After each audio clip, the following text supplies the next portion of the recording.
Buongiorno o buonasera, dipende da che parte della giornata state guardando questo video. Stavolta non spiego una teoria scientifica da parte di un artista, ma da parte di uno scrittore e poeta, uno dei personaggi più rappresentativi del Medioevo, Dante Alighieri.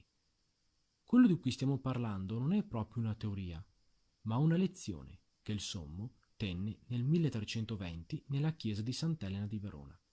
Questa lezione è una sorta di polemica da parte del poeta riguardo la visione degli elementi della terra e dell'acqua secondo il sistema del mondo aristotelico. Dobbiamo precisare che il pensiero astronomico e geologico di Dante era fortemente influenzato dal pensiero tolemaico. La mappatura del paradiso della sua Divina Commedia è un esempio della sua influenza da parte della teoria tolemaica, tra l'altro un'idea astronomica già da tempo accettata, e lo fu ancora per alcuni secoli dopo Dante. Abbiamo quindi un universo geocentrico e ricordatevi, con la Terra sferica, non piatta, è un falso mito quello che vuole che nel Medioevo credevano che la Terra sia piatta, perché quello della Terra piatta è un'idea morta da millenni. Lo era già all'epoca di Tolomeo, pensate un po'.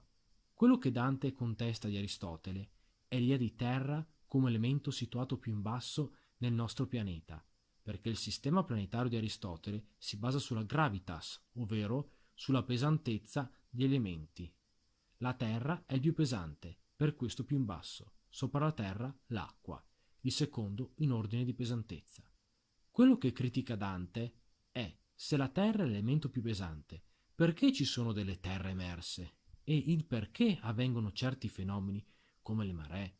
Infatti, secondo Dante, se il mondo fosse come teorizzò Aristotele, sarebbe tutto sommerso. Il pensiero di Dante è una delle prime forme di superamento delle teorie degli antichi, anche se tutto il sistema globale e astronomico da lui sostenuto crollò grazie alle più avanzate scoperte scientifiche e geografiche, che portarono alla fine dei modelli aristotelici e tolemaici, di cui Dante era in parte ancora influenzato. Conoscete altre teorie scientifiche di Dante? Bene, scrivetelo sotto i commenti. Vi avverto che con questa chicca su Dante chiudo questa stagione del mio terzo canale. Io intanto vi ringrazio per la vostra visione e arrivederci a settembre 2018.